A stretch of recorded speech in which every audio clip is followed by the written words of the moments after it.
Came here to say who won it from the jump. We came to get exactly what you want. Came here to say that you don't really want it with us. Yeah, we live, you know. We came here to say that you don't really want it with us. Yeah, the sports show.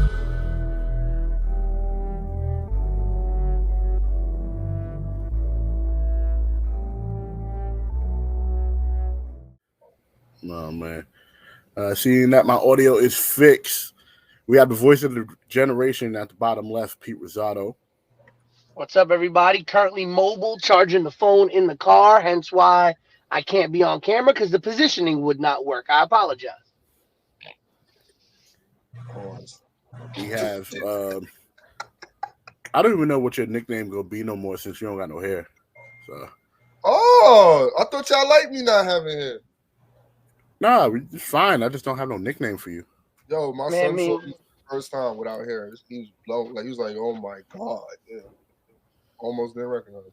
Well, it's BK. It's BK Matt until we figure out something else to call him. Thank you, appreciate it. What's going on, y'all? What's going on, y'all? Free Dame Dollars. And the queen, the ruler of the Yerrr Sports Show, Queen Tay. I did not sign on that. Like, what's up, y'all? You don't got to sign on to nothing. Exactly. You don't got to sign on to nothing. We should have a say so in that. The ruler. Come on. The ruler. Yes. Why are you not in the mood today? I don't know. It's like today I woke up and for the first time in a while I woke up in a bad mood.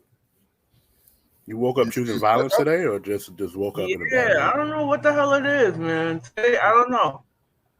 God is good. I woke up. I got a chance to work out and do some things on my day off. So, I got to look to the bright side of things. But today was just not my day.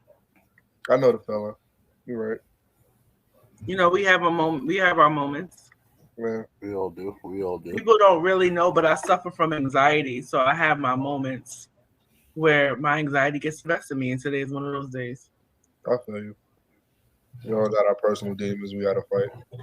We ain't alone on the anxiety front. I don't have personal demons. I am the demon, bro.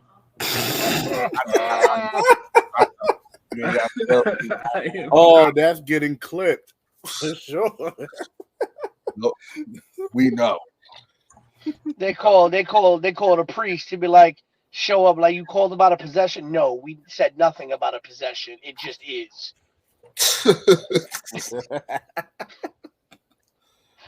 Oh man! Shout out to Respect the Craft. They said I was there with you, Pete. That AP Regents diploma. Yep. You got to listen. 9 regions. Hell no. 9 regions. They made it harder now because now you got to take 3 math. You only got to take 3. You got to take 3 math and 2 sciences. And you got to take a language, which is like Spanish, right? Well, language was always part of it. So you have a language, you have your ELA and your language, but both of those are usually taken in your junior year because both of your language courses are usually 3-year courses before you take the regions.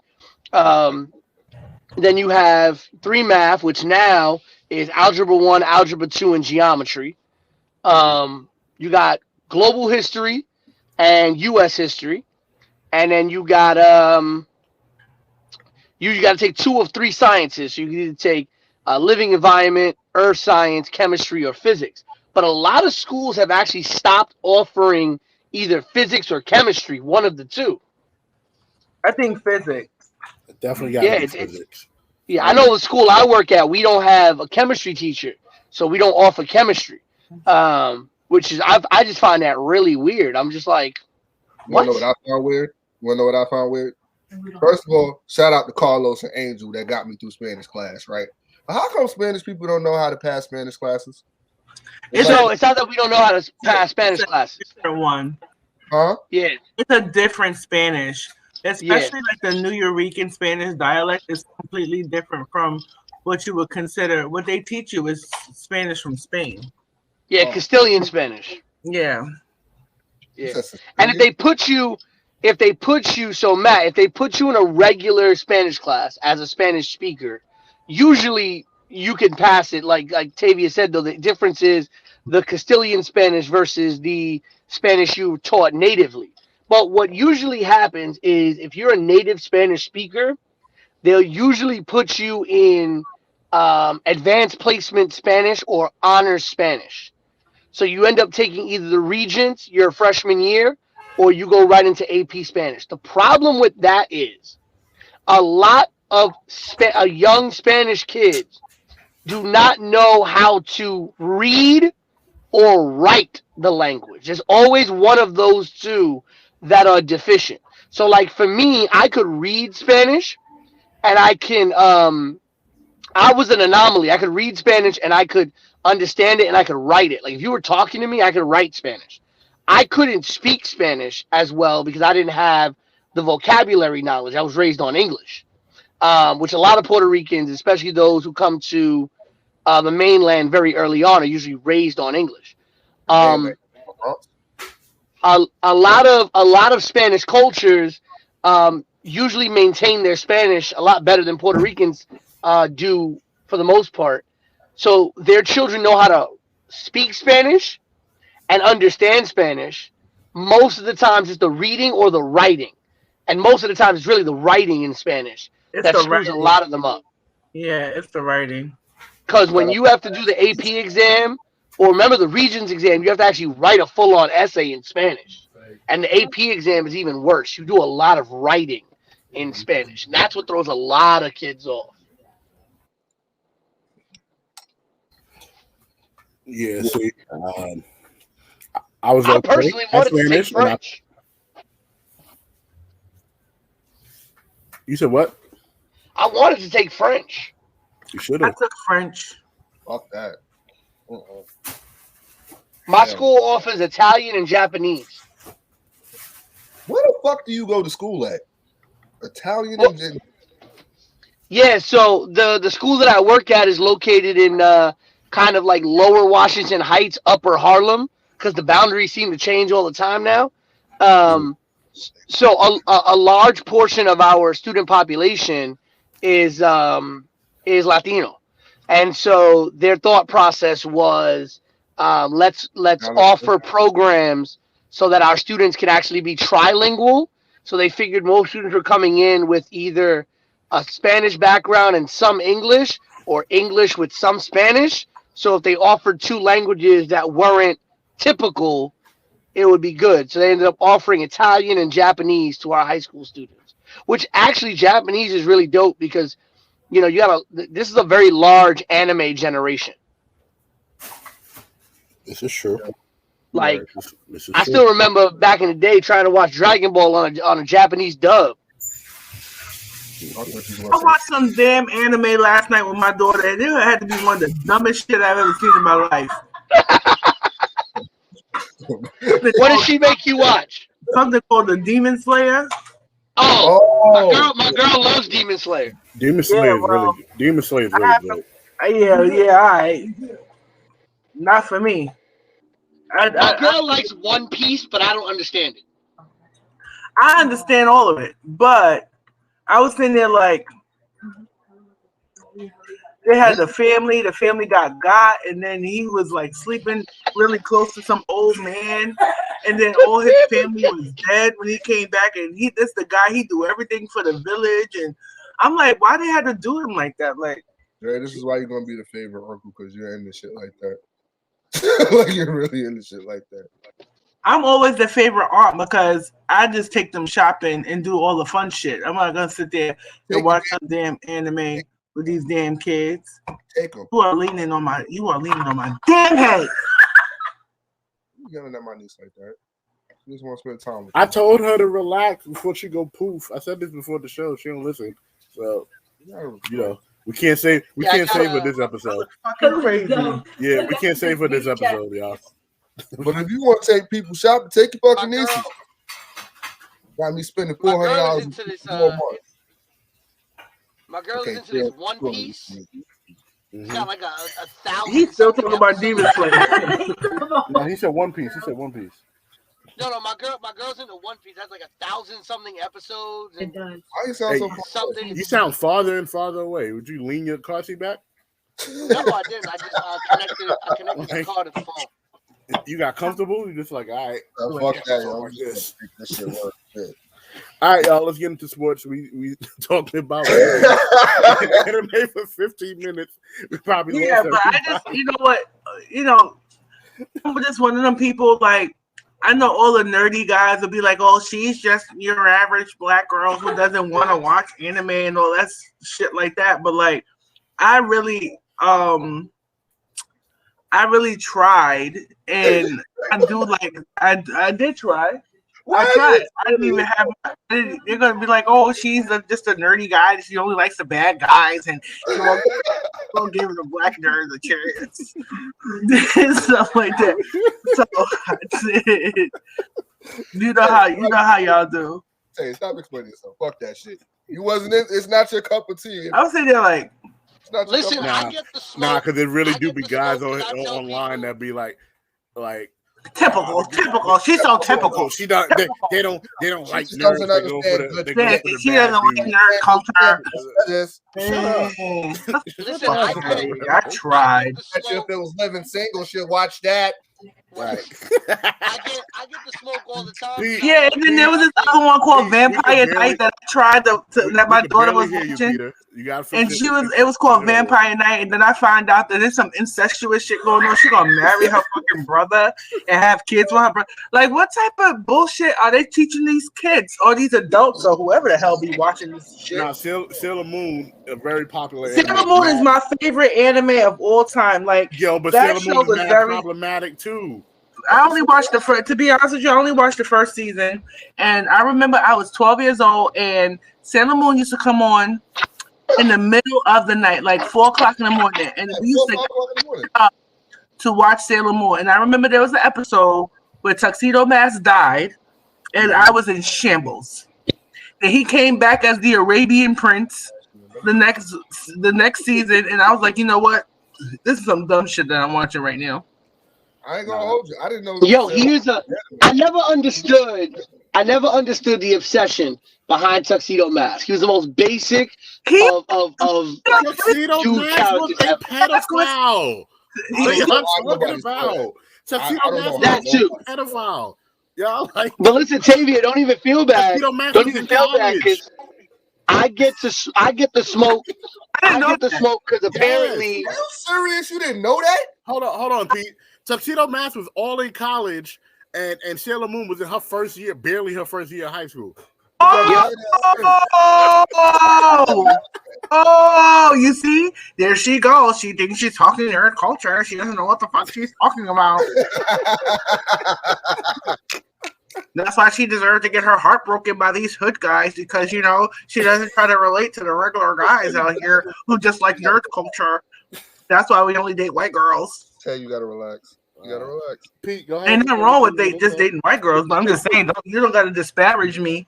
You gotta relax. Listen, you think you got a bad Tay? I get smoke all the time because I tell people that I feel like shows like Adventure Time and Regular Show are overrated. I've never. What? What the fuck are you doing? Excuse me? Yeah, I do not understand the appeal of those shows. You about to get muted. Tired of your shit today. First you get bad audio, and then when you get good audio, then you start speaking blasphemy. And what you mean? The rest of the Cartoon Network. Have you ever heard of a show called The Powerpuff Girls? Have you ever heard of a show called Johnny Bravo? Have you ever heard of Girl Bye? Not Tuxedo Creed. Yes. I'm telling you, he was a pedophile. No idea that college. Definitely a sugar daddy. He was one I had no idea that wasn't a sugar daddy. He was just. But let me tell you something that was going on in the 90s. I'll never forget it. All these girls used to date these 23 and 22-year-old men who used to come to the school and pick them up. And I'm thinking to myself, I know these boys in high school ain't shit. You know what I'm saying? I'll never forget though. Me and my sister was talking the other day. We was talking about how if we ever gotten broken up with. And I'm thinking to myself, I did get broken up with one time. A boy that I met at my grandmother's church. And we started talking or whatever. He came to my Sweet 16. I was already I had a school boyfriend, and then I had a home boyfriend, and he was my home boyfriend. And then where are we going here? And then one day we only hung out one time. No, we hung out twice. We talked on the phone one time, and the second time he talked on the phone with me, he was like, "Oh, I met some girl on AOL, and I love her poems." He was like, "We can still see where we going by, but I love her poems." I'm like, "Well, fuck her, fuck you and her poems then. The fuck? I got a poem for you." Click. He was out here reading her MySpace notes. It wasn't even. You see, you're so kind, Peter, because by the time MySpace came out, I was already in college, getting ready to graduate. I know, motherfuckers forget my age. I'm this close to 40 years old. So is Peter. He's right behind you. So. It's very true. I didn't. You shot my sheriff because I had no idea. Man, your butt is big for a little boy.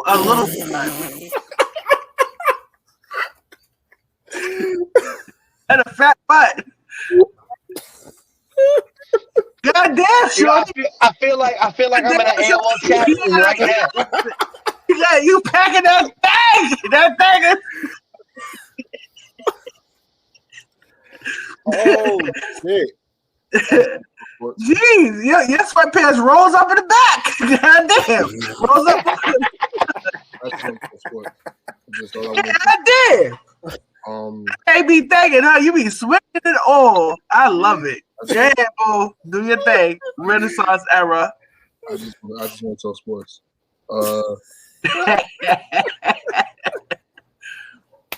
Vaughn, don't laugh at that, Vaughn. You know.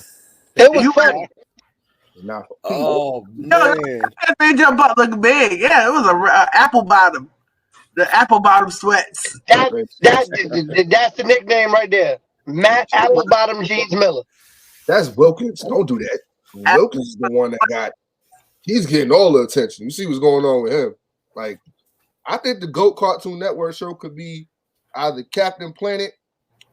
Captain Planet? That wasn't a Cartoon Network show. It was on Cartoon Network. It came on. But it was in syndication. It came on Channel 5.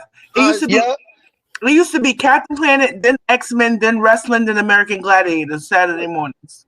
Yeah, it might be S's Laboratory. Captain Planet, he's a hero.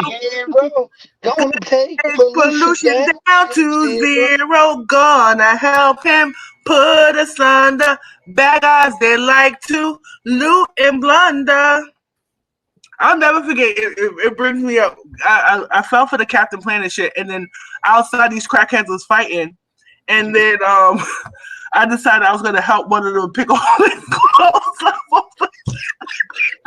If you think about it, Matt out here looking like the dude who had the Earth ring. I can't. Earth. What are you doing here? And it might be Ed and Eddie, or That's the Laboratory, or Powerpuff Girls. Truth be told, Ed and Eddie was that ish though. Can't even lie. But if you want to talk like OG Cartoon Network shows, like you got to really go back to like Space Ghost.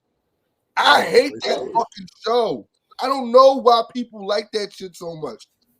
Oh my god, I hated that shit, yo. Adult Swim was annoying because of that shit. I used to hate Space Ghost. Well, no. You hated the Space Ghost talk show that they did. I'm talking about Space Ghost. Was it?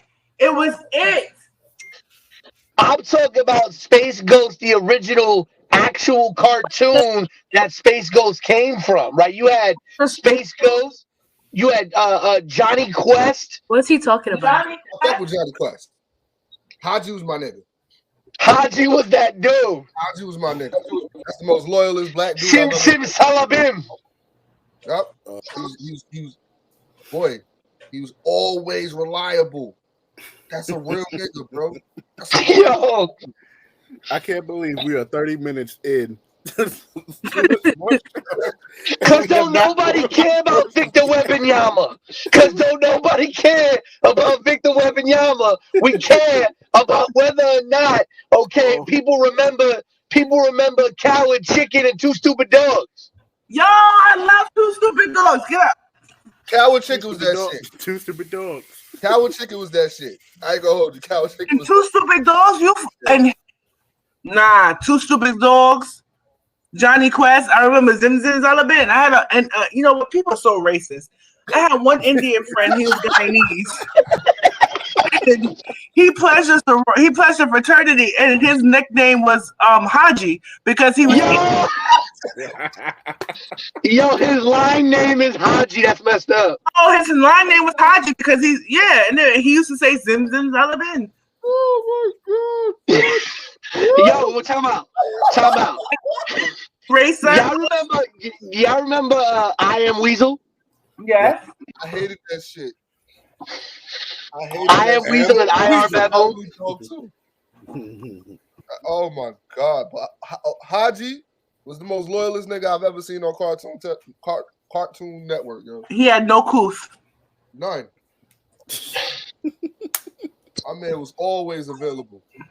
Yo, out here. But then you got yo. Now you want to know who was always reliable was that little devil character on Cow and Chicken. Well, isn't that cute? But it's wrong. Oh my god. Nah, the Powerpuff Girls and Johnny Bravo, like nothing was touching Powerpuff Girls. Yo, Johnny Bravo was crazy too. Johnny Bravo was the funniest nigga ever. Yo, Johnny Bravo would not last in this generation. Oh no, he was Bravo out. He was rapey as hell. Super rapey as hell. And he lived with his mama, and nobody saw that as a red flag. Y'all still got me fucked up thinking about Tuxedo Mask. I didn't know his big age.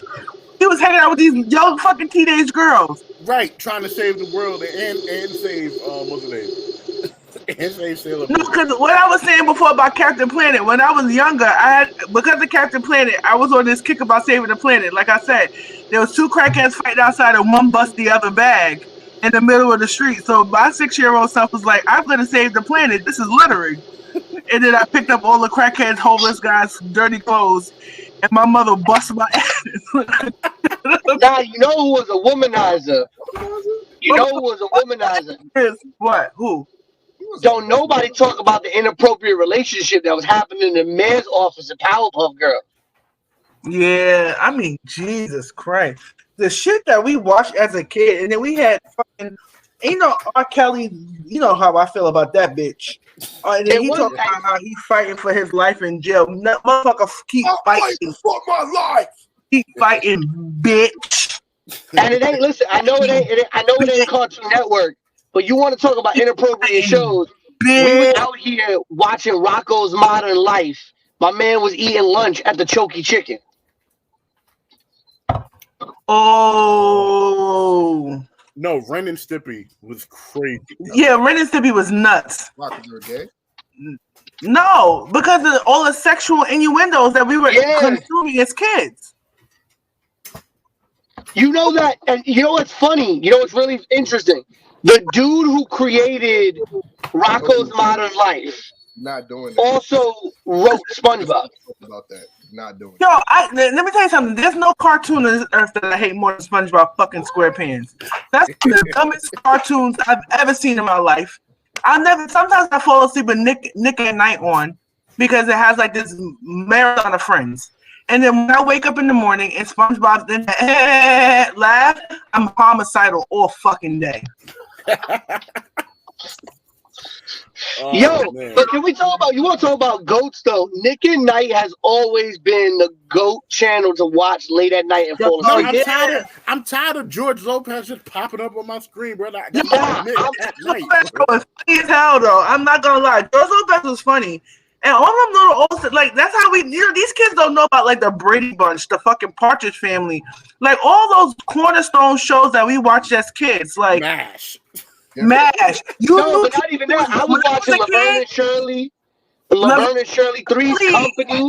Happy Days. Yes. Mm-hmm. Happy Days. That was my show. I thought I was going to marry Fonzie, bro. And don't nobody and people want to talk about how fucking Fonzie. Nobody people want to talk about how UPN died with Malcolm and Eddie and all that. But don't get me wrong, when UPN went to playing all the old like black shows, like I was watching Good Times and all that. Nah, what? So my TV was for us. UPN was for us. It was. But you thought when they put some show called Homeboys from Outer Space. That's what too much. You know what? This is a little bit too ethnic for me. Nah, you know what my TV show was? It was one. You know what? You know, just to bring this shit full circle, all y'all motherfuckers that's been sending these memes about these submissive people dying and stuff, the people in the submersive and all stuff like that, y'all are going to hell. Y'all are going to hell. I got about, and then they say that My Heart Will Go On is the #1 song in the world. Like, yo, what is this world coming to? But yo, I was asking. Y'all that was sharing all them damn memes about that submersive. Yo, I was asking people about this, and I need to know. You are going to hell.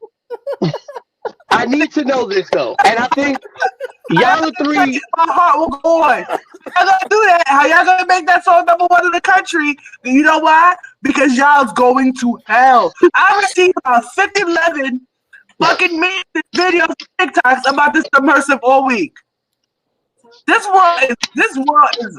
I don't know what happened since the pandemic, but it's brought out the most savage side of people. We are violent as a human race, but OMG. My TikTok was flooded with all of this about how Ariel was going down to perform under the sea for the new people in the fucking.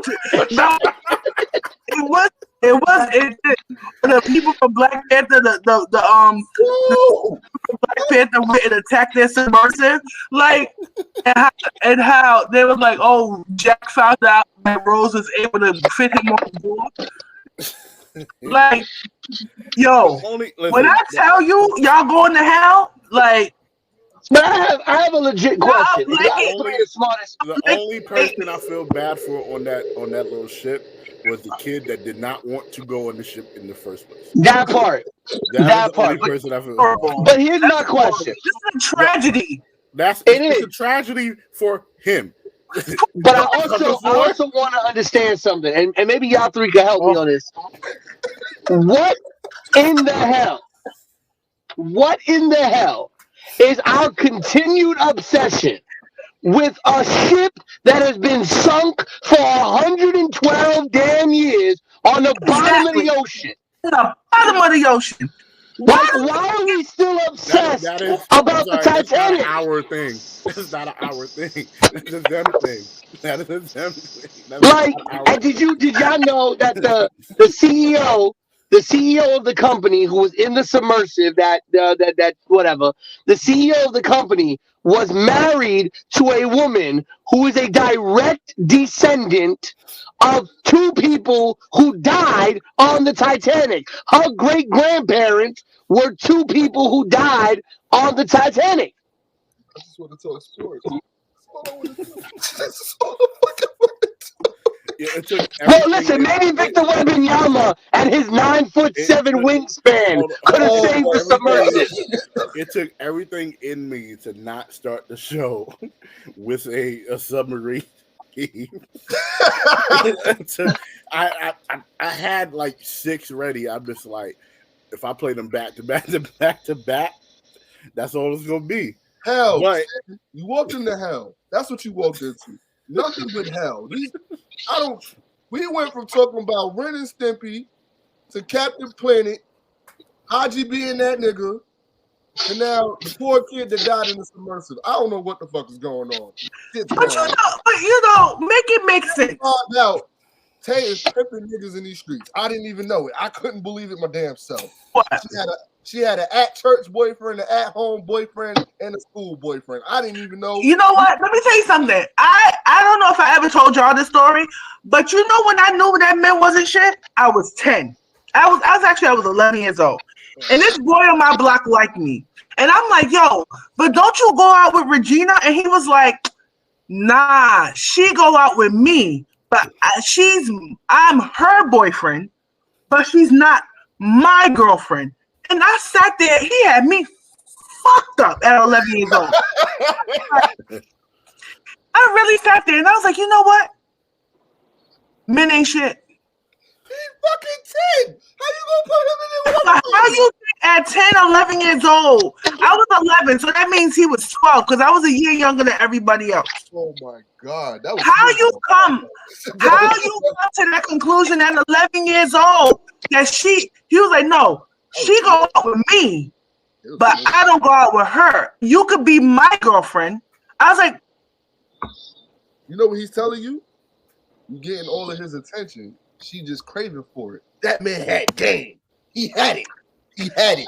You just at that moment, let me tell you something. I've always been a menace since the day I was born. But at that moment, the president of the She-Ra Man Haters Club was born. Yo, how did we forget about Thundercats though in that whole conversation about cartoons? This motherfucker going back to cartoons. I just want to talk sports. Then join a sports podcast. We talking about life right now. We are more than sports, man. More than sports.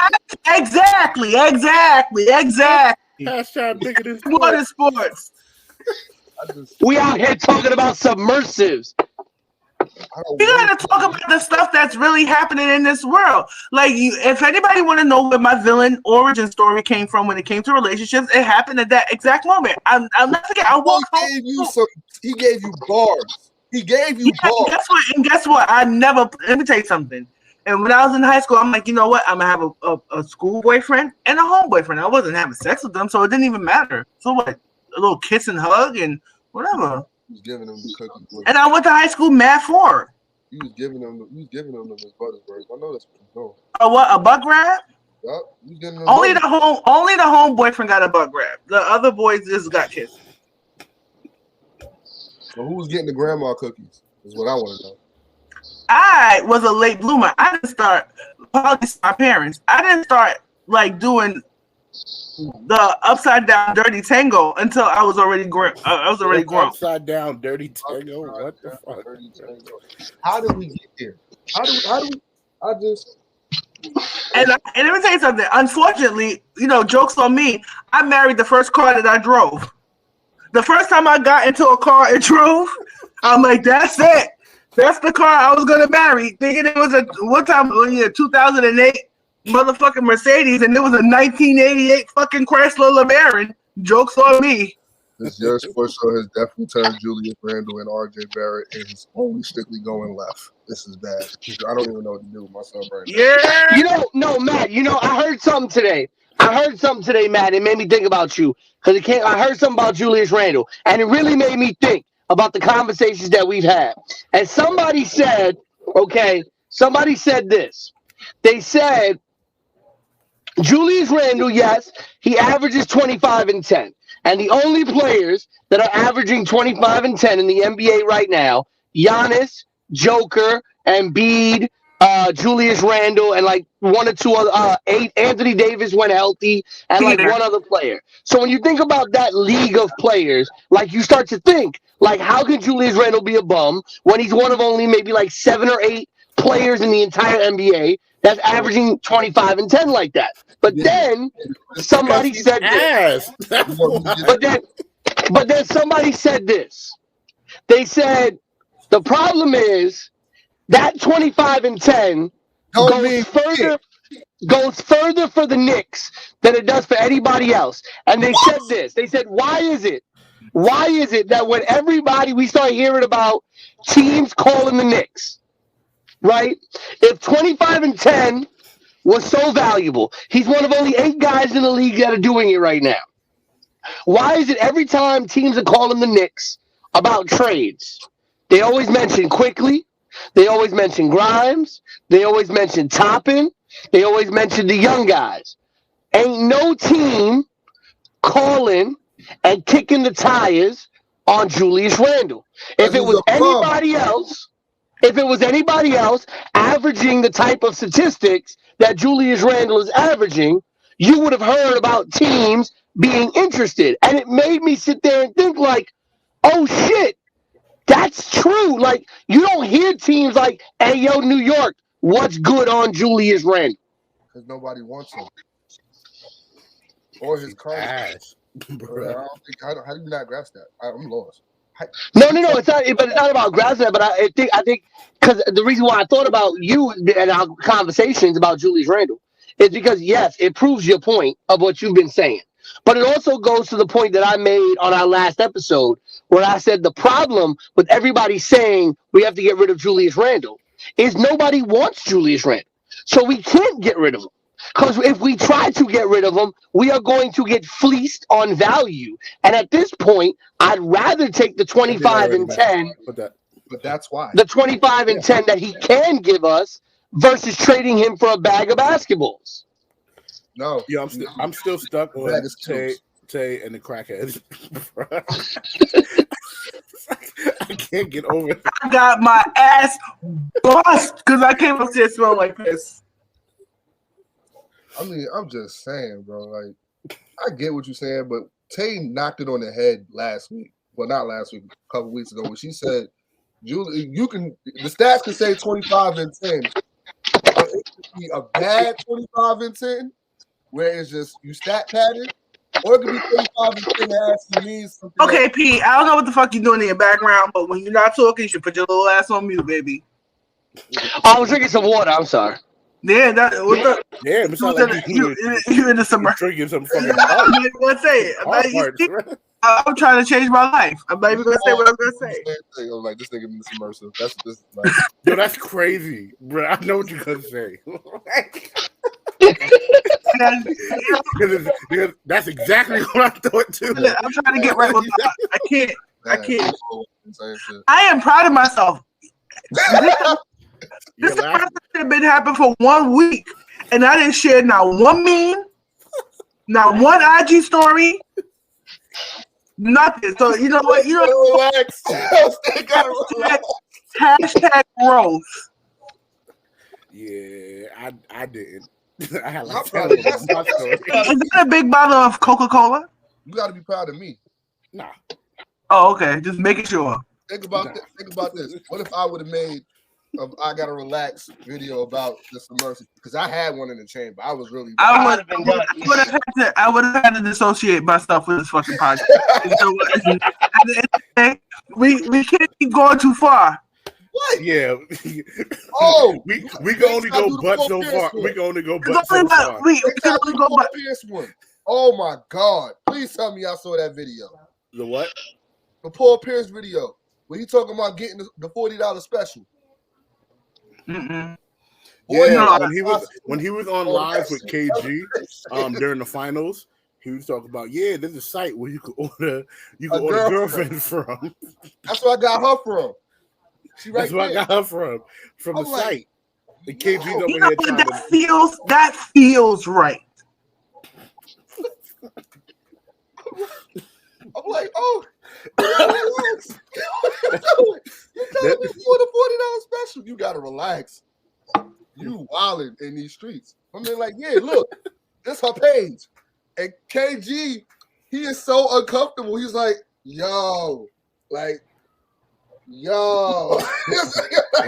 come on. Like, he tried to get back to the live stream of the finals, and Paul Pierce is wilding, bro. He asked for a line, and somebody dart that shit at him, hit him in the face. I feel like Paul Pierce just lost his damn mind when he retired. He is exactly who I've been saying he is, by the way. He said I got it on the website. I was like, what is he doing? What is he doing? Bro, watching that live was crazy. Yo, I never laughed so hard in my life. I'm like, yo, what is he KG doing? was definitely like, oh man, bro. No, KG was so uncomfortable. He's like, yo. He looking all over me, yo. This nigga's asking for help. Like, KG was like, oh man, he got fired by Mickey Mouse, and now he's about to get fired by Showtime. Oh my God, bro. Like, he said, yeah, you get your girlfriend on a site. I'm like, what?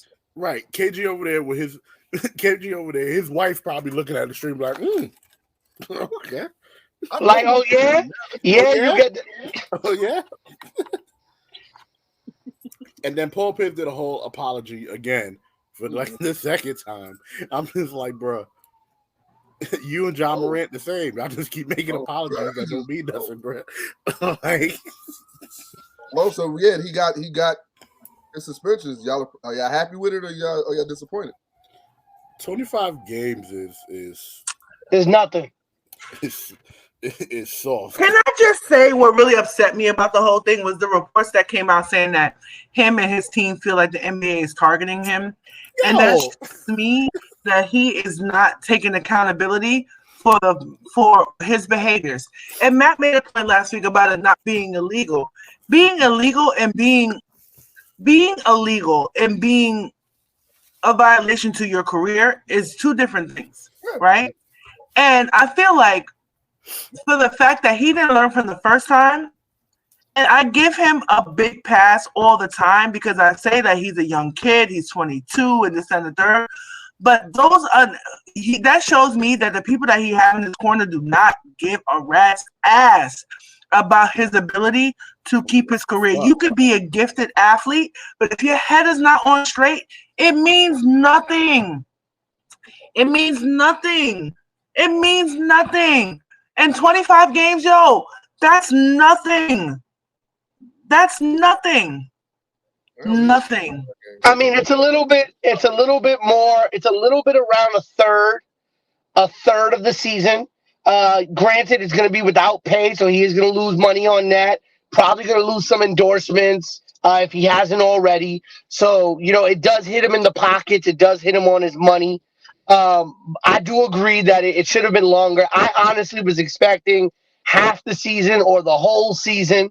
I heard somebody say that 25 games makes him ineligible to be selected for All NBA or stuff like that, which he has kickers in his contract for that. So that's going to affect his money as well. But it's upsetting.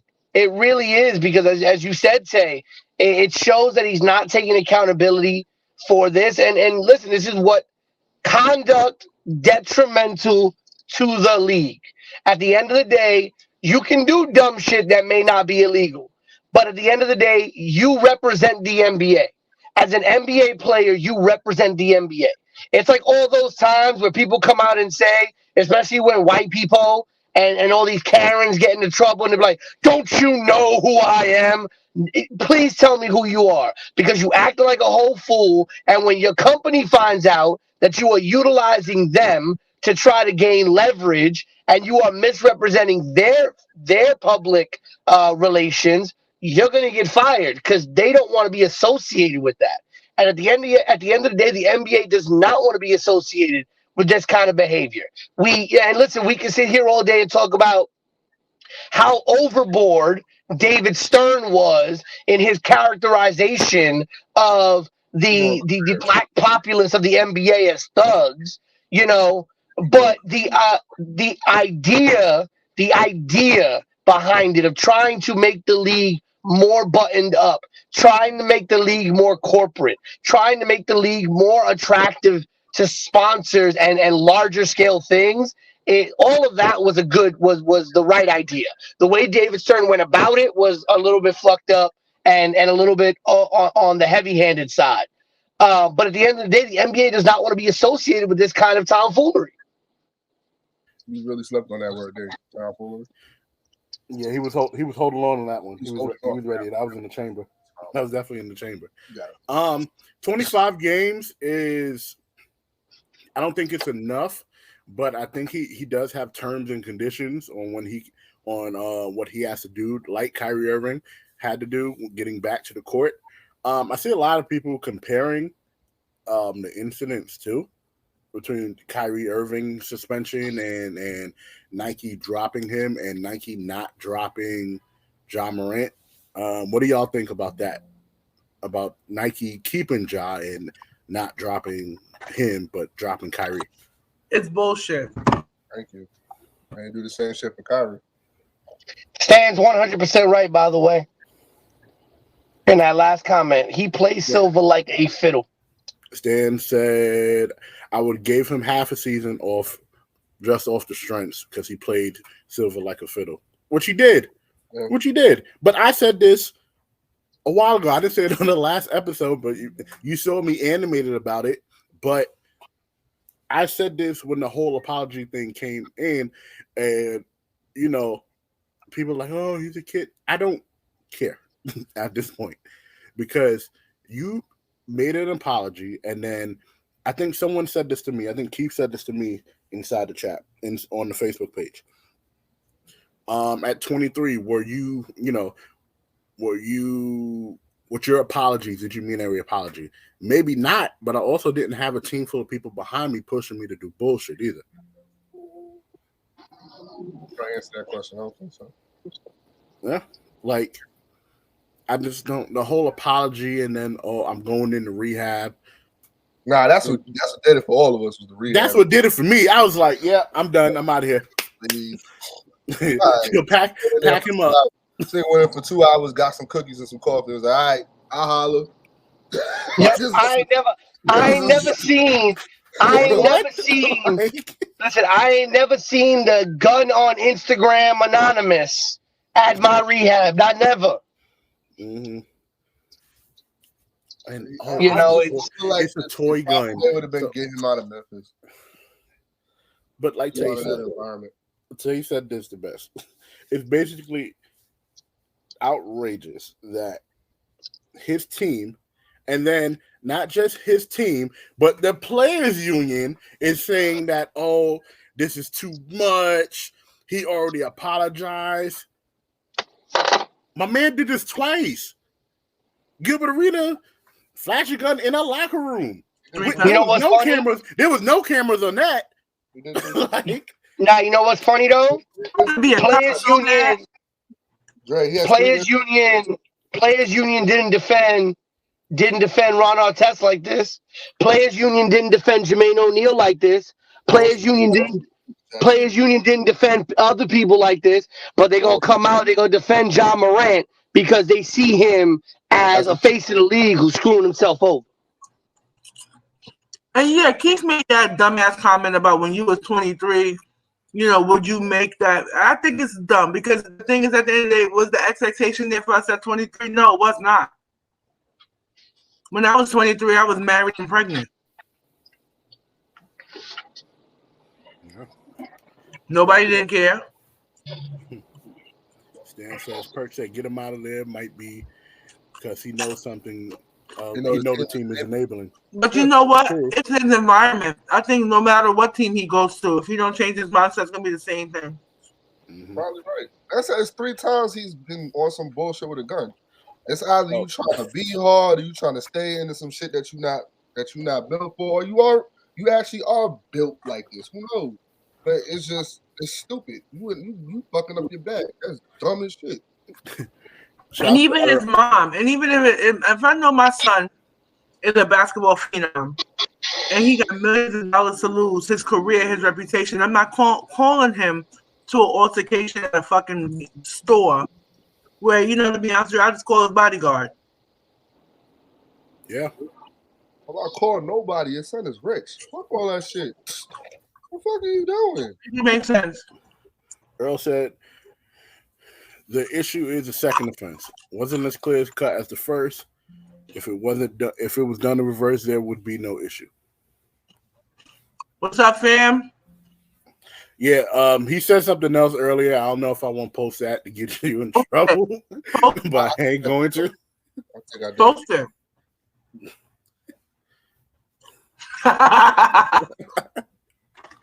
So I'm gonna take that down. You never know. We can't confirm or deny that, nor will we, right? And then Earl says, and his usher face daddy is still Oh man. Stan says, not every place tolerated the same things. Maybe more structure is needed. But the thing is, Miami. We're talking about his team. Mm-hmm. His internal team. Because after you play a game and go to practice, what you do in your free time is not really under the discretion of they're not supposed to have somebody follow you from the Memphis Grizzlies or whatever team it is. It's up to your manager, your publicist, your crew, your this, the people who's around you. And yeah, they could be young assholes too, but come on. That's my son. I put my foot in his ass. Put his ass in rehab. Tay, you've managed and worked with people in the past. Mm-hmm. If you were Ja's PR person, how would you feel right now? I would quit. As soon as I would have seen that second gun, I would have been like, yo, I mean, first of all, I don't care if it was a lighter. I don't care if it was a toy gun. I don't care what it is. I would have, you know what I would have done? I would have had him apply to be Memphis PD, because obviously with how you flashing all these guns on the screen, you obviously want to be a policeman. They need more policemen in Memphis because they be wilding right now too. You know what I'm saying? Look, I to be honest with you, if that was my client, mm-hmm. You know what I'm saying? I would have protections in place for him. And me personally, like my strategy would have been to go into crisis mode. From the first incident, his ass would have been in a program. For the rest of the season. His ass would have been in a program for the rest of the season. Mm-hmm. His ass would have been in a program. It would have been confidential.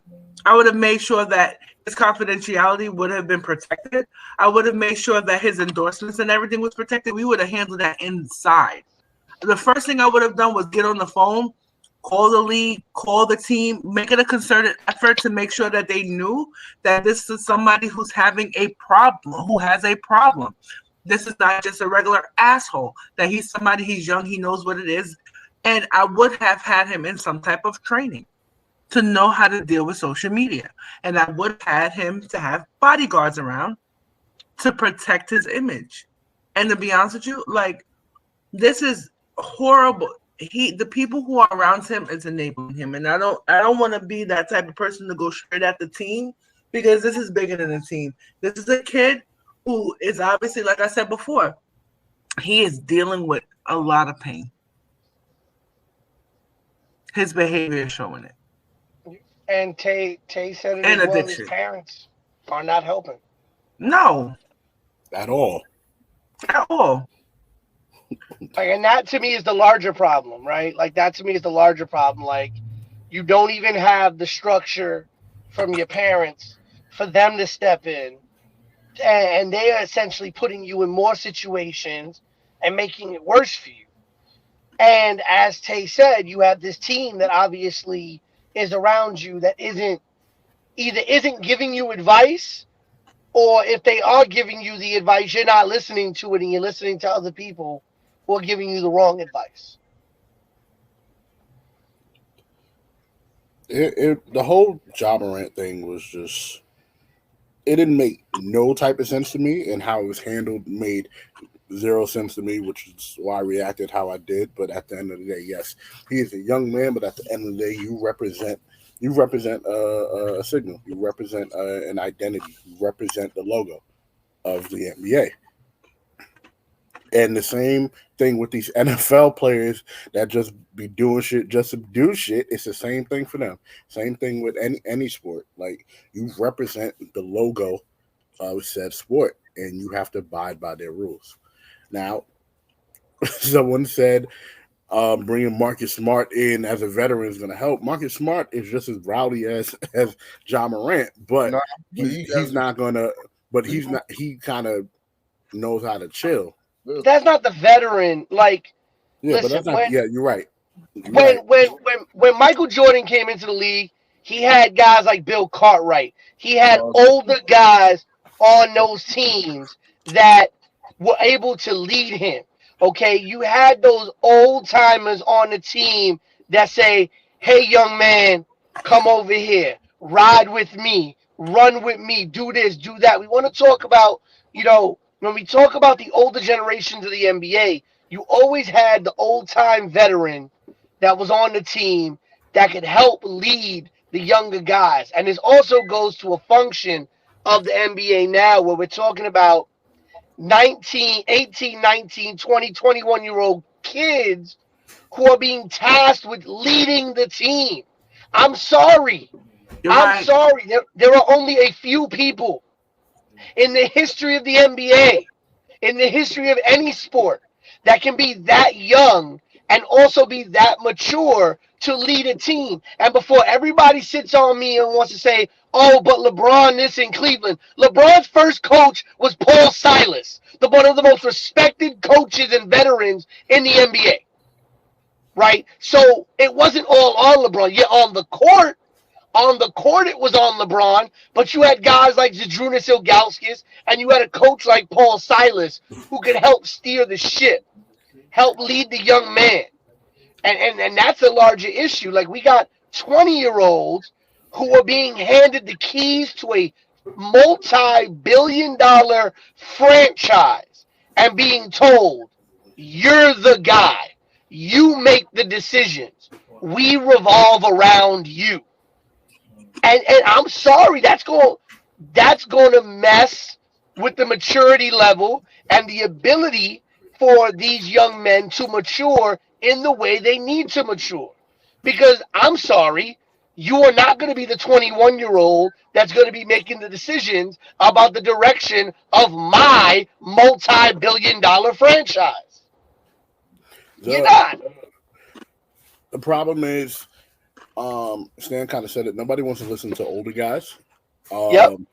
And teams are not willing to quote unquote waste a 15th roster spot like Miami has on on Udonis Haslem or people like that. It's a different generation, and people don't get that, man. It is. Everybody's sensitive. But no, it's not about being sensitive. I can connect a little bit more to my parents' generation than my daughter can connect to mine. Really? And that I can connect to my daughters. We're raised differently. Our parents prepared us for a world that doesn't exist anymore. Yeah. And we're raising kids and learning still on our own in this new world that's been kind of propelled by the pandemic too.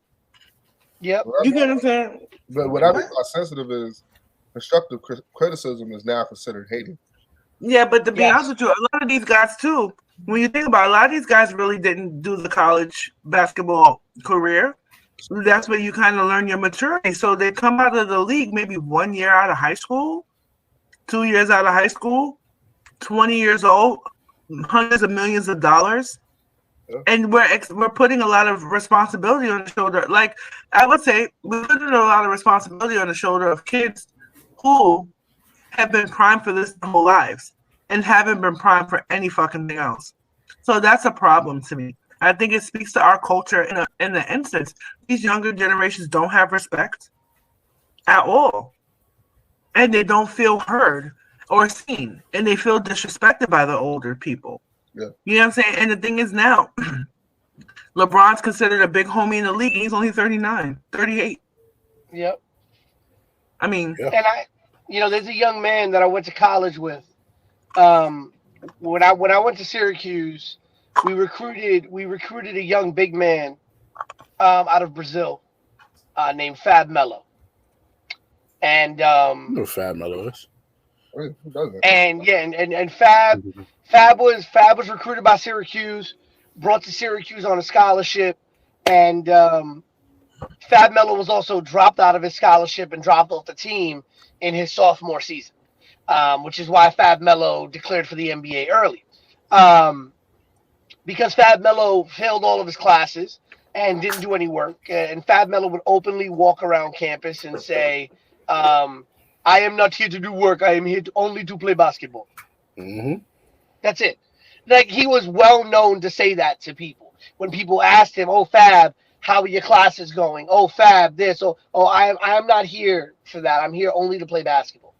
And unfortunately, Fab Melo lost his life at a very young age. Because when Fab Melo could not make it in college basketball, he declared early for the NBA. And then when he couldn't make it in the NBA, as Tavia said, he had nothing, like, his life had no definition. His life had no definition. He did not know what to do with his life outside of play basketball because that's all he knew. That is all his life had been geared around. He was a big man, a big kid in Brazil, and they trained him to play basketball because that is what's going to be your future. That's what's going to make you money. That's what's going to make your family money. That's what's going to save you and get you out of your situation.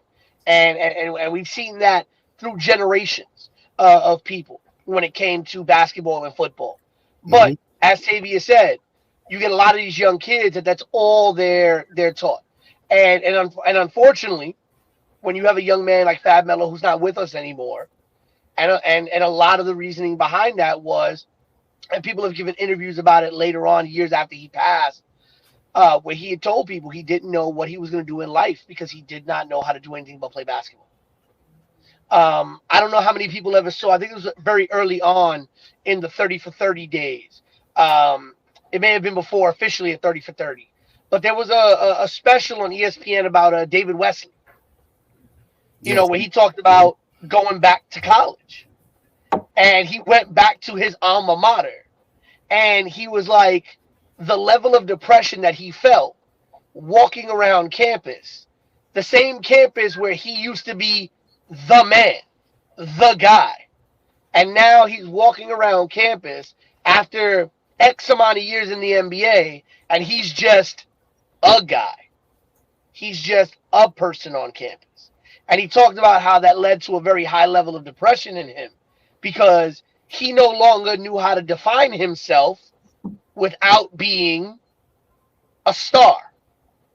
And so, you know, this is a big deal.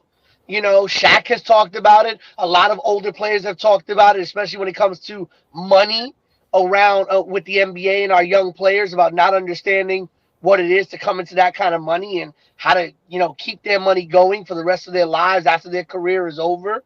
You know, this is why unfortunately things like the big three are needed, right? Because there are so many of our older players who need the residual income from something like the big three because they don't have anything outside of basketball. And we need to understand that as our generations move further and further, we have to stop creating that cycle. We have to start figuring out ways to get these young kids the guidance that they need and the education that they need. If they're not going to go to college and they're going to come out of high school to the NBA, or they're going to come out of the G League, or come out of a pro league, or international, whatever, we need to figure out ways to get these kids the education, the guidance, and the foundation that they need. So this is not a system that just spits you up and chews you up and spits you out. All right. Well, speaking of kids, the NBA draft just happened yesterday, and the number one pick, Victor Wembanyama, is a San Antonio Spur. They are known for a culture of basically producing robots that turn into megastars. I say boring. No, robots. They weren't boring. Tim Duncan wasn't that boring. That's the fuck he was the king of boredom. Stop it. It's like watching Hey, bro. But would you have drafted Duncan? Hell yeah. Not stupid. All right then. I'll take boring and championships over exciting and nothing. Well, this is supposed to be the next great big man to grace the San Antonio Spurs uniform and to grace the NBA. Matt, what are your thoughts on Victor? Is he going to be a difference maker, or is he just another lanky big dude that's going to get hurt? He's one piece to many pieces that the Spurs is going to need to even turn their franchise back around.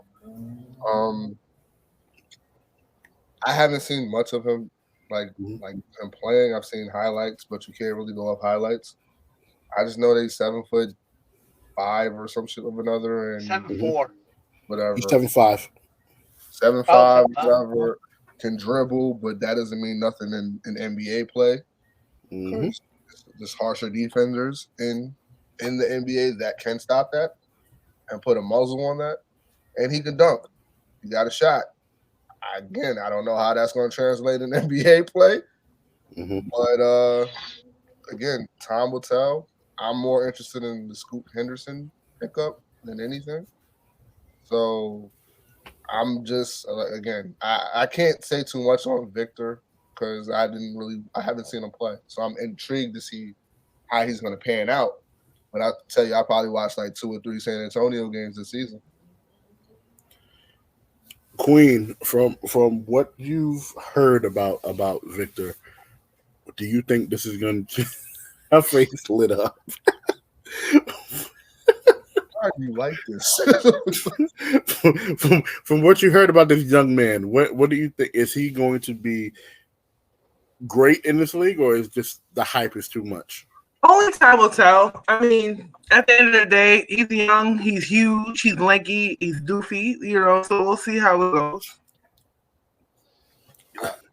Do you think it will benefit being around Duncan, Robinson, bitch ass Tony Parker, Manu Ginobili? How will he be around them? They're gonna be in, they're gonna be around him, because they're all still tight in the organization. They work for the Spurs. They all work for the Spurs. What, doing community service? Like, so they're gonna basically be And Duncan is on the bench with Pop, and Parker and Ginobili. They're in the office from what I heard. So yeah, they work. David Robinson, the one doing community service. And I could definitely see Pop making the phone call. I definitely think Pop's making the phone call to Duncan and Robinson to help get this kid acclimated, to help fill the gaps in this kid's game. Like, yo, Stan's not letting that go. Stan's not letting that go.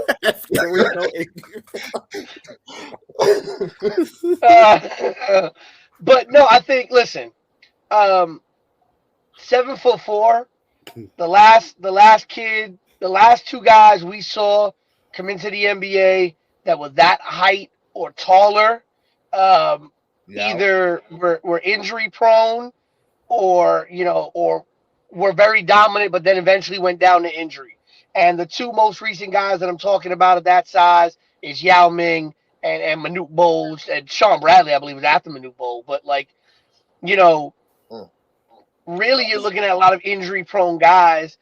Granted, Wembanyama is a lot more athletic than those guys were, a lot younger than they were as well. I think him getting drafted by San Antonio was the best possible thing for him, because I think him going anywhere else would have been problematic, because I don't think anybody else would have had the system that San Antonio has to be able to support his growth. Right? Pop knows how to cultivate Pop and that team, that international scouting team. If there's one thing San Antonio has done very, very well, is they've always understood how to identify international talent. And because did nobody see Tony Parker and Manu Ginobili the way the Spurs did? And they were able to turn those two guys into stars. The last 2 times the Spurs have had the number 1 pick, those 2 guys are bona fide Hall of Famers.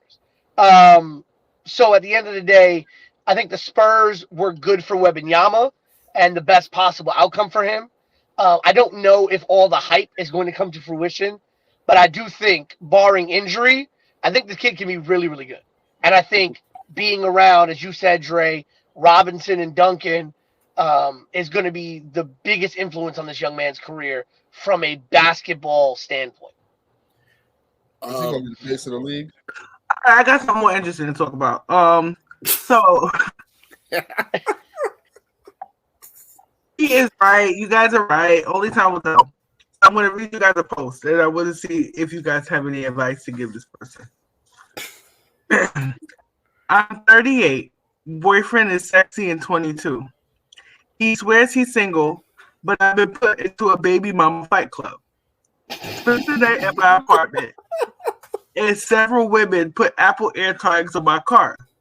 Now I suffer random ass whoopings all over town. Attacked while getting my nails done, attacked in the Burger King drive-thru, wig snatched at the post office. He wants me to take self-defense classes and stop embarrassing his name by losing fights everywhere. He says he can't control what others do, but I can learn to protect myself. Recently, I found out he's been planning the fights and has guys filming and uploading the fights to his YouTube channel. I'm healing, but I'm also mad as fuck. Leaving him is not an option because I don't want the hood rats to win. Advice? Don't ask. No. Check yourself into a mental hospital because you have problems, sweetheart. Yo, what the fuck? Like, You want me to do it? You really want me to do it? Her first red flag was he was 22. That's the first red flag. Why you dating a dude 16 years your junior? I'm sorry. That's the first one. Secondly, the minute the first baby mama showed up, I would have been out the damn door. Okay? Thirdly, if you getting your ass whooped in a Burger King drive-thru when you have a car at your disposal, He is funny. He is funny. So y'all didn't find that funny at all? Because I found that story hilarious. that shit was hilarious. Like how air tags on everything. First of all, you need a new car. That's the first piece of advice.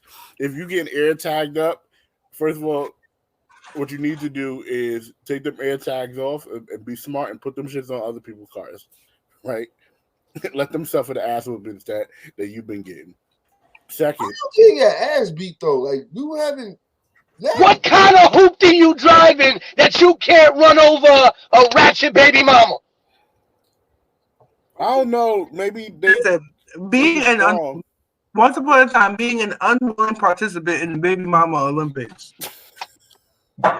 Right. Yo. This woman needs to be committed.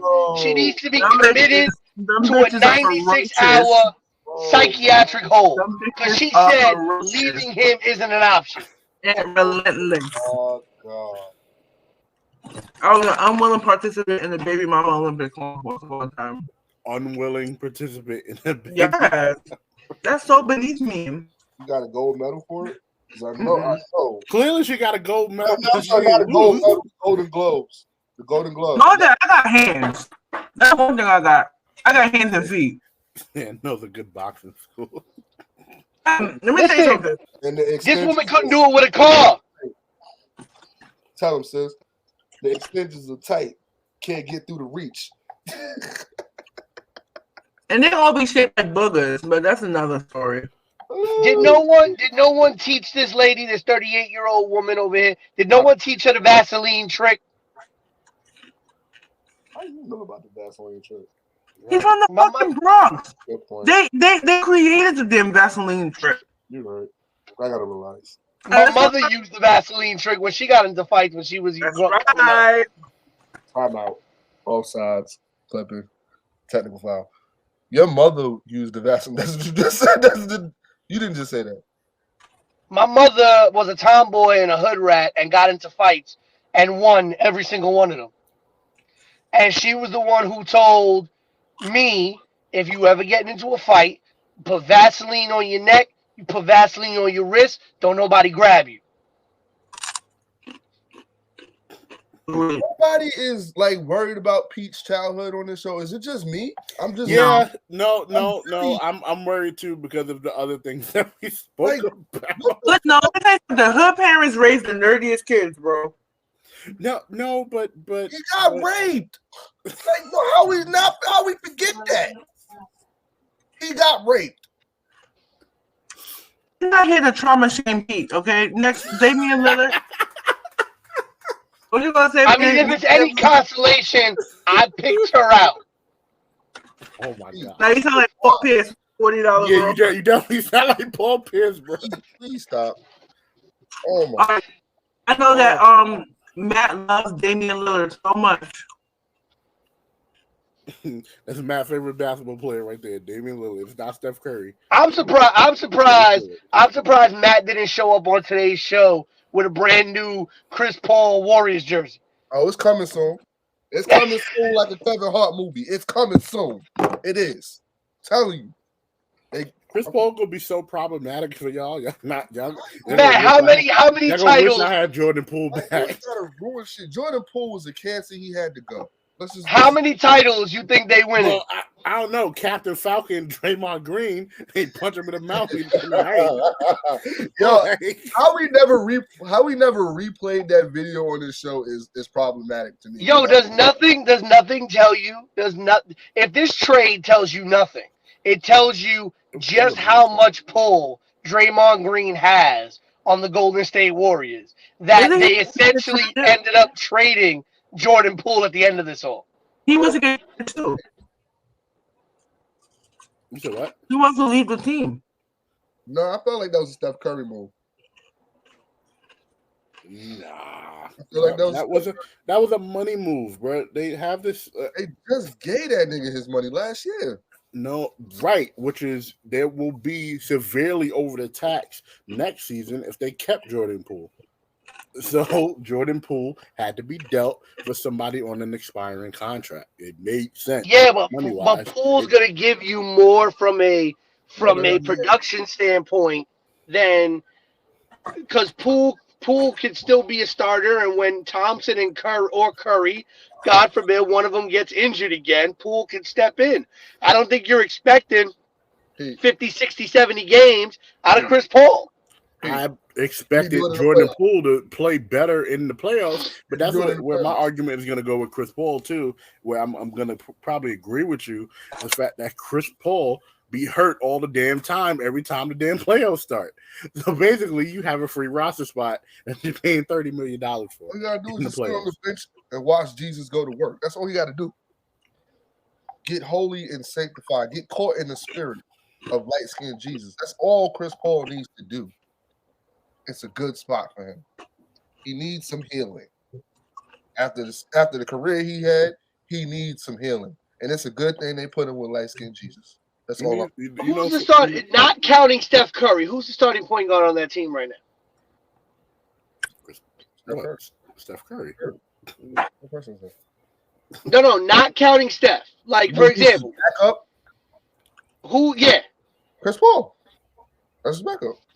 So, but here's my question, though. If you run a lineup of Chris Paul at the 1, Steph at the 2, Clay at the 3, God only knows who they're gonna have at the Draymond at the 4 and Looney at the 5.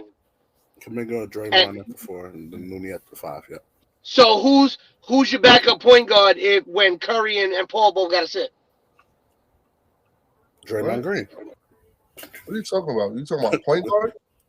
And Paul and Curry are both sitting. They still have Moody too. They didn't get rid of Moody. Okay. Moody's still there. Because my thing is, I honestly think that they brought Paul in to take the load off of Steph so that he doesn't have to be the ball handler coming down the court, which opens Steph up to be more of a scorer than having to worry about handling the rock, which is putting Steph in a lot of situations. But that means that Paul and Steph, the best person to move off the ball. He's in a great situation right now. But that's what Draymond has been there for. Draymond averages the most assists on the team. Well, what I'm saying is, what's going to happen is I feel like Paul's going to be on the floor, obviously, with Steph, with Clay, with Draymond. So my thing is, when those guys are off the floor, there is a big hole on that second unit that a guy like Jordan Poole would have filled. Are you talking and they don't have that now. Are you talking about point guard? You got to be specific. If you're talking about scoring, okay, granted, Jordan Poole averaged 20 points a game. Granted, yes, cool. Hooray for him. He runs with the but the efficiency of Jordan Poole is definitely in question. Yeah. And again, once he got his money, he started acting brand new. So you gotta get him. You gotta get him up out of there, bro. Oh, and they still got DiVincenzo, don't they? No, DiVincenzo's gonna leave for more money. DiVincenzo's a free agent. He might even go back to Milwaukee at this point. But they got more to give now. Chris Middleton opted out, like I told you he was going to do. Yeah, I didn't care. I don't like Chris Middleton anyway. I know. I'm just saying he might come. Anyway, Matt, you want to talk about Damian Lillard and his lack of sense staying in Portland? Not in my interest. I ate too much of this damn pork rinds.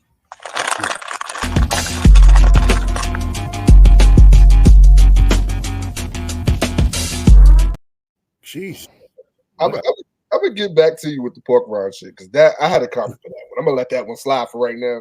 But yes, We all know the greatness of Dame Dallas Lillard, aka one of the greatest 3-point shooters in the game, next to Steph Curry and Klay Thompson.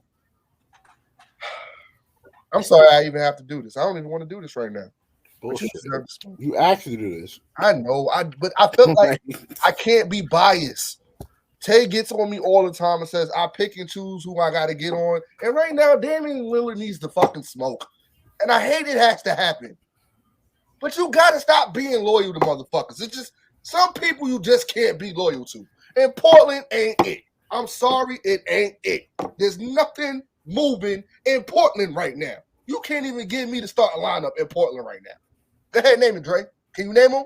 You can't name them right now, can you? Why? Because they suck. Because I don't pay attention to Portland. They suck. Every last one of them suck. They haven't worked. The person worth paying attention to is Dame Lillard over there. That's it. He needs to go, bro. I'm fed up. I'm fed up. You want to know what would be a beautiful sight to see? Damian Lillard competing for a fucking NBA championship. It would be great. I wish it would be in New York. The Knicks, the Nets, I don't care. Just somewhere other than fucking Portland. I hate Portland. I don't even know where Portland is. I think I don't know where Oregon is. It's somewhere over there. And I'm pointing over there. I don't know where over there is. That's because it's irrelevant to mention. He needs to go. Portland picked up Scoot Henderson. He's good. He's a good player. I think he was one of the first players that skipped college and went to the G League. And am I right, Dre? That's what he did. He went to the G League, played there, and then he got drafted. Dope player. Fan of him. He ain't it though. He ain't gonna be the help that Damian Lillard needs to compete for an NBA championship, especially in the West. With Denver looking like the fucking truth, with the Lakers looking like they about to re-up, with fucking Memphis and Ja Morant get his shit together, they looking good. Golden State looking good. Like, he has to go, bro. He has to go. I'm emotional talking about it because I'm just tired of not seeing Damian Lillard in the goddamn playoffs. It hurts. It hurts a lot, Dre. I get emotional thinking about it because he deserves to be in the playoffs. He deserves it. You get emotional thinking about another man? Let me find my violation. I ain't gonna say nothing about shooting dead pork rinds. But no, I heard Dame. Low carb diet. It's a low carb snack. I've been sitting here with you guys for like 2 freaking hours, bro. Talking about basketball. Basketball's boring as fuck now. Damian Lillard, apparently the rumors surrounding the draft was that Damian Lillard actually wanted Portland to trade the number 3 pick for veteran help. For veterans to bring to Portland so that he could stay. And the rumor was that if they did draft a young kid with the number 3 pick, that Dame was more likely to want to leave Portland because he doesn't want the rebuild. He doesn't want to play with young guys. He kind of wants to go to a veteran situation or bring a veteran situation to Portland to play meaningful games. So it's going to be very interesting to see if the fact that they did draft Scoot Henderson, what that's going to mean for Dame Lillard's future in Portland. How many fucking rebuilds do a motherfucker need to sit through? Like, god damn. They've been rebuilding since they drafted him. Like, honestly, they've been rebuilding since fucking Brandon Roy. Brandon Roy was the rebuild. Remember him? Brandon Roy was a rebuild until his knees couldn't be rebuilt. Wow. Wow. You gotta relax. That was fucked up. That hurt me. Brandon Roy's listen, I love Brandon Roy, but his knees couldn't be rebuilt like the Portland Trailblazers. I didn't expect that from you. Listen, they went Brandon Roy, that didn't work. They went Greg Oden, that didn't work. That definitely ain't work. He needed his knees rebuilt too. Marcus Aldridge and Dame Lillard was y'all had it there, and then y'all traded LaMarcus Aldridge to the Spurs. So I hate Portland. Them niggas haven't been the same since Kobe and Shaq put up that alley. It's just been downhill since. It's just they haven't gotten their shit together. Listen, No, the that last time Paula was good was when they had the Jailblazers. ain't that the same team? That is the same team. That is the same team. But Rashid and all of them. last thing I want to talk about before we wrap this up: 5 most influential athletes ever. Obviously, any sport. I know I keep seeing the list for basketball, and it's very like it's everywhere. But Queen, who are your 5 most influential athletes? Why you go to me first? You're not always first. This is the first topic I started with you. LeBron James, Michael Jordan, Mhm. Serena Williams, Tom Brady, Ronda Rousey. Okay. I'm surprised you put Michael in there. I know how you feel about him. Yeah, just because I don't like him, and I feel like he's a cancer to the black society for the most part for the past like 30 years. His brand was a cancer to the black society, as far as I'm concerned. Until he finally started doing stuff with his wealth. He revolutionized the game of basketball as far as his brand, his image, his likeness, and not even. I feel like more off the court than on the court, but just his sneakers made basketball sneakers relevant. And I'll give him that. I was gonna say Conor McGregor, but I've been hearing so many instances of him being rapey in public, so I had to go with Ronda Rousey. Big rapey. Pete. And honorable mention to my boo, Derek Jeter. I'm surprised. That's the one I was surprised you didn't add in, because I was like, Tay love her some Derek Jeter, and him not being in there was just. I had to represent for the ladies because I know you chauvinists won't. Wow, Serena's in mine. She's in my list too. What do you like? Like Serena's in mine for sure. Go ahead, Pete. I hope there's a woman of yours. Don't be that person. No. So when I'm thinking most influential, right? Obviously, he's gonna take 15 minutes. Why are you like this, Why are you like this? I'm obviously, putting Jordan up there, revolutionized the NBA. Serena and Venus, to me, go together as a pair. I don't think you can mention one without the other. In the same breath, I put Tiger Woods. Tiger Woods single-handedly brought the black population to golf. With that also being said, I'm actually going to go a little bit before Jeter, and I'm going to say Ken Griffey Jr. Ken Griffey Jr. really kind of brought an entirely new fan base to the game of baseball as well. And I'm trying to really think on the football side of it. Tom Brady or Peyton Manning. He's the most dominant. I wouldn't say influential. Dominant, yes. If I'm going to go influential in football, oddly enough, I'm going to say Michael Vick. Amen. Michael Vick legitimately not only changed how we look offensively at quarterbacks and their skill sets, but Michael Vick's skill set as a quarterback also completely changed how NFL teams think about defenses and defensive linemen, and also just defensive ends. Like literally, Michael Vick gave rise to the edge rusher. Without him, there is no real revolution of the edge rusher position. Before you finish on your 5th one, isn't that a double-edged sword? Because every time someone sees a black quarterback, all they think that they can do is run.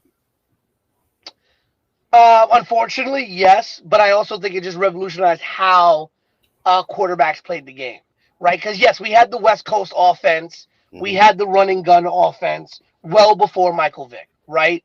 But those quarterbacks, were few and far between. The ones who actually had the athletic abilities to run, the Steve Youngs, right? Those were very few and far between. And the West Coast offense, was about mobility, but it really was about limited mobility. When you think about how Michael Vick revolutionized that position, it transcended racial boundaries because you see a lot of young white quarterbacks also becoming more multi-skill quarterbacks. But yes, you are right. It did kind of unfortunately put a lot of young black quarterbacks into a box of like, this is what you do.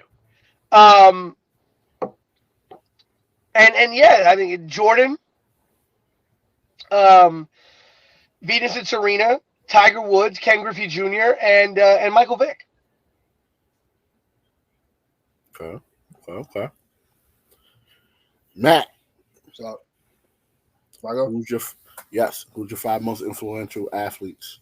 Well, I'm just gonna throw Michael Vick out of the water because clearly Pete just gave us 30 minutes of that. So Michael Vick won. I'm going Allen Iverson because Jordan is like kind of obvious. So I mean, let's give flowers to other players that have, shed light and influence, black basketball players as far as being true to themselves.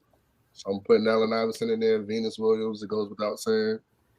Muhammad Ali, because he stayed true to his beliefs. And I'm gonna give y'all somebody that I don't think that none of y'all was gonna pick. And honestly, I thought Tay would have threw her on there, but I'm going with Cheryl Miller. AKA, I feel like she's the reason why the WNBA even exists. Because she was the truth. She was giving it to men long before we even knew women could ball like that. So I'm putting Cheryl Miller in there. That's my top 5. Okay. Now with the AI pick,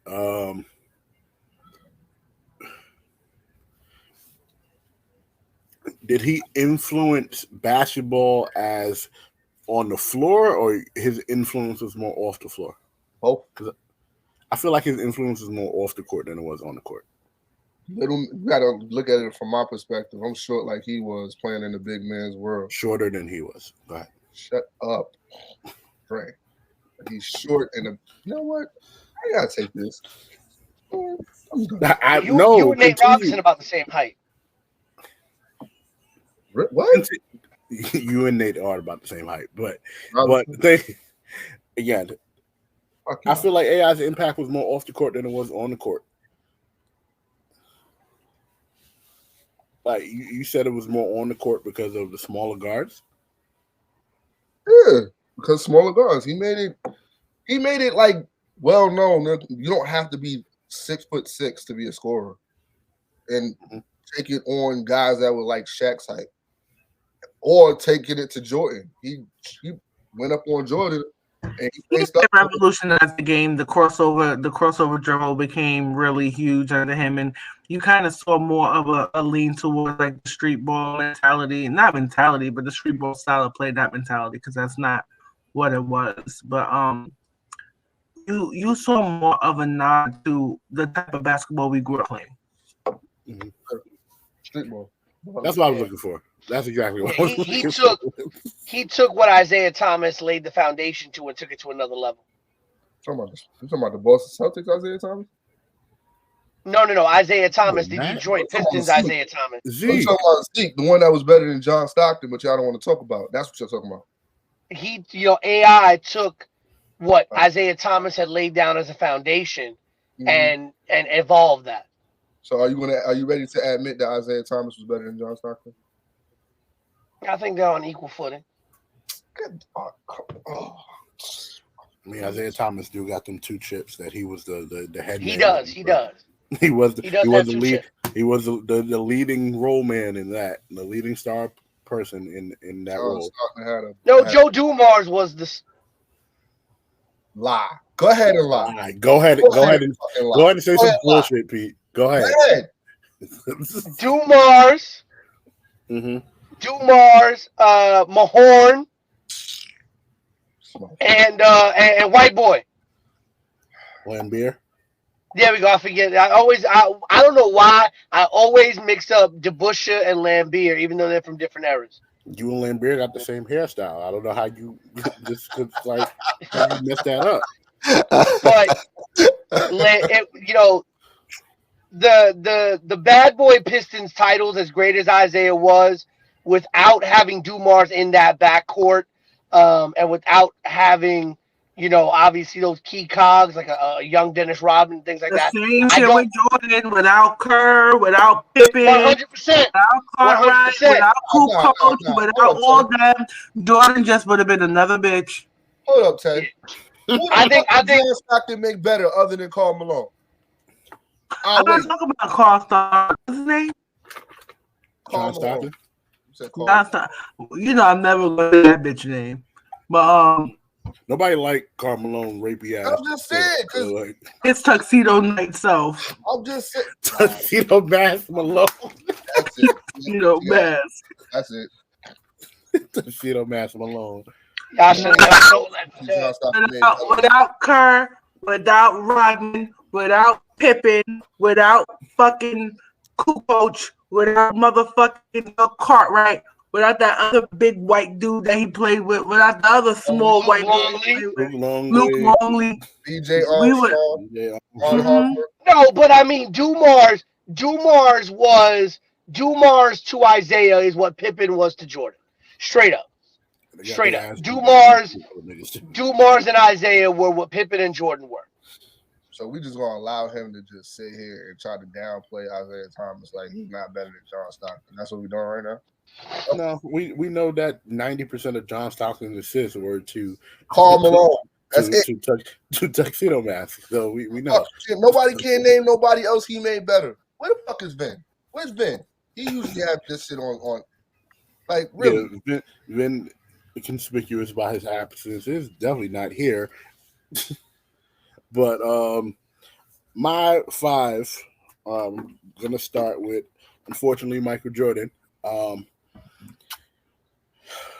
He influenced a generation of basketball players, but I don't know, bro.